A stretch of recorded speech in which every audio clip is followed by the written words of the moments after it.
ملک بھر میں کورونا مزید 33 جانیں نکل گیا، اموات کی تعداد 770 ہو گئی۔ ایک روز میں 1452 نئے کیسز رپورٹ، متاثرین کی تعداد 35,788 ہو گئی۔ پنجاب میں 13,561، سندھ میں 13,341، خیبر پختونخوا میں 5,252، بلوچستان میں 2,239 کیسز، گلگت بلتستان میں 482 اور آزاد کشمیر میں 91 افراد متاثر۔ سندھ بھر میں بورڈ امتحانات منسوخ کرنے کا فیصلہ، ذرائع کے مطابق 9ویں سے 12ویں کلاس کے بورڈ امتحانات نہیں ہوں گے، آئین میں ترمیم کر کے بچوں کو پروموٹ کر دیا جائے گا۔ محکمہ تعلیم کی اعلیٰ سطحی کمیٹی نے سفارشات مرتب کر لی۔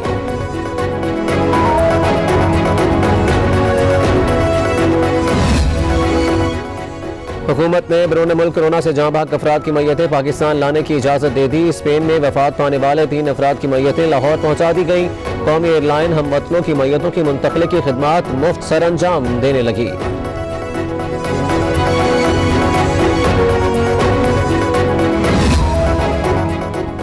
شہادت مولا علی کے موقع پر موچی دروازے سے نکلنے والے جلوس کا روٹ سیل، پولیس نے جلوس کے راستوں کو کنٹینرز لگا کر مختلف مقامات سے بند کر دیا۔ محکمہ داخلہ پنجاب نے کورونا وائرس کے پھیلاؤ کے خطرے کے پیش نظر جلوس کی برآمدگی پر پابندی لگائی تھی۔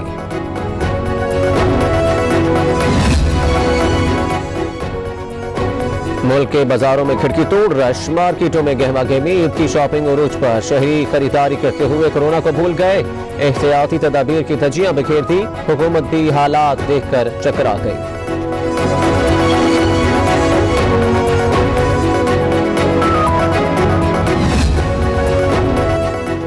وعدے کی خلاف ورزی، کراچی انتظامیہ کا ایکشن، 3 مارکیٹیں سیل کر دیں۔ صدر کے علاقے میں زینب مارکیٹ سربا ماحول، اسسٹنٹ کمشنر اور دکانداروں میں تلخ کلامی۔ اسسٹنٹ کمشنر گارڈن نے گل پلازا کو تالے لگوا دیے۔ SOPs کی خلاف ورزی پر مدینہ سٹی مال بھی بند، عوام سختی پر مجبور نہ کریں، صوبائی وزیر ناصر حسین شاہ کی وارننگ۔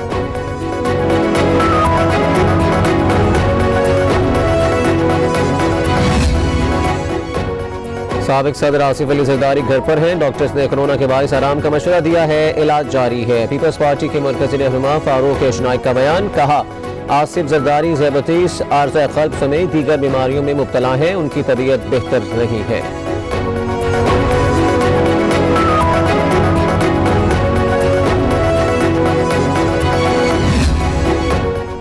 بلوچستان کی وزیر خزانہ ظہور بلیدی کا کورونا ٹیسٹ مثبت آ گیا۔ ظہور بلیدی میں علامات ظاہر نہیں ہوئی، ڈاکٹرز کی ہدایت پر خود کو تنہا کر لیا۔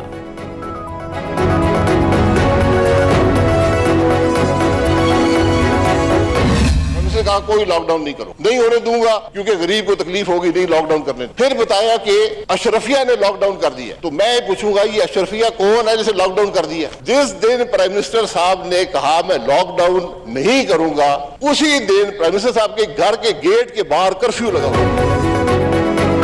کورونا پر حکومتی حکمت عملی کیا ہے؟ ہمیں کاغذ کا ایک ٹکڑا ہی دکھا دے، اجلاس پر اجلاس کر چکے، عمل کچھ بھی نہیں ہوا۔ وزیر اعظم نے کہا لاک ڈاؤن نہیں کروں گا، پھر کہتے ہیں نرم کر دیا۔ ٹائیگر فورس بنی تو اس کا کام جنازے اٹھانا ہی ہوگا۔ شاہد خاقان عباسی ایوان میں برس پڑے، بولے لگتا ہے کورونا کی سب سے بڑی دوا 18ویں ترمیم کا خاتمہ ہے۔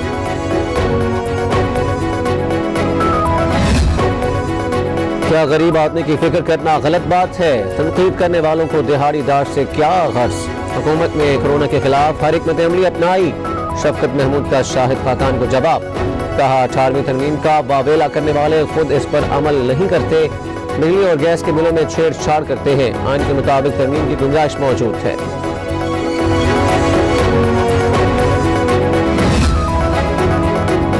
حکومت کورونا کی بجائے اپوزیشن سے لڑ رہی ہے، قومی اتفاق رائے کو برباد کر دیا، مرکز صوبوں سے آئینی اور مالیاتی اختیارات واپس لینا چاہتا ہے۔ آصف زرداری بھی میدان میں آ گئے، قمر زمان قاہرہ سے ٹیلی فونک گفتگو، کہا ملک کو پھر پرویز مشرف کے دور کی طرف دھکیلا جا رہا ہے۔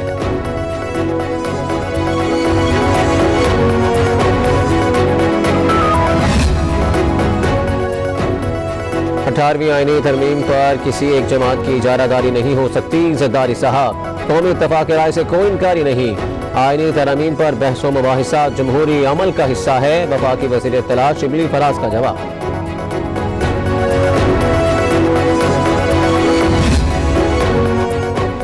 وزیر اعظم عمران خان نے پاکستان پوسٹ پینشن فنڈ کے قیام کی منظوری دے دی، پینشن کے نظام کو جدید خطوط پر بنانے کی ضرورت پر زور، پاکستان پوسٹ پینشنرز کو عید کے موقع پر ایڈوانس پینشن دے گا.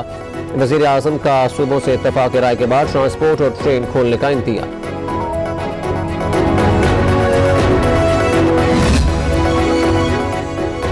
Army chief general Qamar Javed Bajwa کا صدرن کمانڈ کوئٹہ کا دورہ. پاک افغان بارڈر پر باڑ لگانے کے عمل پر بریفنگ.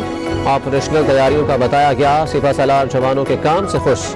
کہا بلوچستان پاکستان کا مستقبل ہے, بہتری کے لیے تعاون جاری رکھنا ہوگا. نیب نے سب سے پہلے ان کی جو 10 سالہ دور اقتدار تھا پنجاب میں, اس کو سامنے رکھتے ہوئے کچھ ایس ٹی آرز تھی جس کے اوپر بنیاد پہ ایک تحقیقات کا سلسلہ جاری ہوا انکوائری اسٹیج سے, اور وہ سلسلہ تھا کہ ان کے خاندان کے اثاثوں میں ہوش ربا اضافے کو لے کے. اس ہوش ربا اضافے کے پیچھے پہلے ہمیں پتہ چلا کہ جو ذرائع ہیں وہ ٹیٹیاں ہیں, ملازمین کے نام پہ بنائی گئی فرنٹ کمپنیاں ہیں اور ان میں اربوں روپے کے پیسے ڈالے گئے. شہباز شریف کے خلاف پکے ثبوت, بچنا آسان نہیں. 10 سال کے دوران شریف خاندان کے اثاثوں میں ہوش ربا اضافہ ہوا. وجہ ٹیٹیز ہے. ملازمین کے نام پر بنائی گئی کمپنیوں میں اربوں روپے منتقل ہوئے. 18,000 روپے والے ملازم کے نام پر 4.5 ارب روپے منتقل ہوئے. شریف فیڈ ملز کے ملازم کے نام پر کمپنی بنی. شہزاد اکبر نے سوالات اٹھا دیے.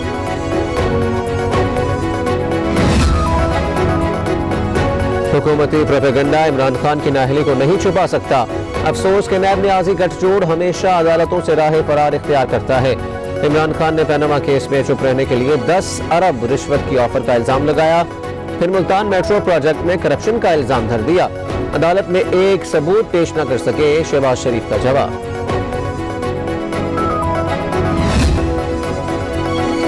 سپریم کورٹ کراچی رجسٹری میں خورشید شاہ کی درخواست ضمانت کی سماعت بغیر کارروائی کے ملتوی. جسٹس مقبول باقر کہتے ہیں درخواست کی ابتدائی سماعت 3 رکنی بینچ نے کی تھی. درخواست ضمانت کو سماعت کے لیے جلد 3 رکنی بینچ کے روبرو لگایا جائے. عدالت عظمیٰ نے فاروق شاہ کی عبوری ضمانت میں آئندہ سماعت تک توسیع کر دی.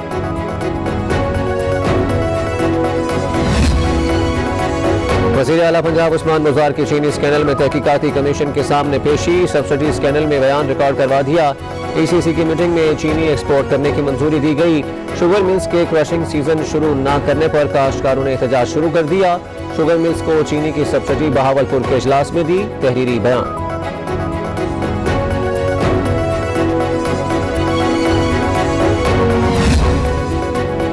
وزیر اعلیٰ پنجاب کے بعد وزیر اعلیٰ سندھ کی بھی چینی انکوائری کمیشن میں طلبی. مراد علی شاہ نے پیش ہونے سے انکار کر دیا.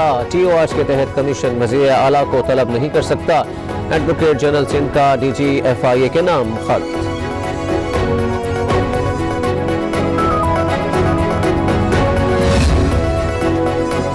شہباز گل وزیر اعظم کے معاون خصوصی برائے سیاسی امور مقرر, عہدہ اعزازی ہوگا. نوٹیفیکیشن جاری.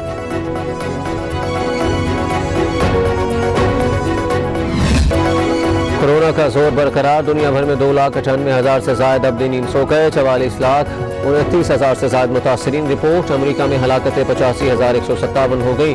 برطانیہ میں 33,000 اموات. اٹلی 31,000. فرانس میں 27,000 جانیں جا چکی. 16 لاکھ سے زائد لوگ صحت یاب ہو چکے ہیں. یونیورسٹیز میں آن لائن کلاسز کی تیاریاں. 1 جون سے انتباہ یونیورسٹیز مکمل آن لائن کلاسز شروع کریں گی. نواں سیمسٹر کا کورس وقت جلد مکمل کر کے امتحانات لیے جائیں. ذرائع کے مطابق نئے داخلے میٹرک اور فرسٹ ایئر کے رزلٹ کی بنیاد پر ہوں گے.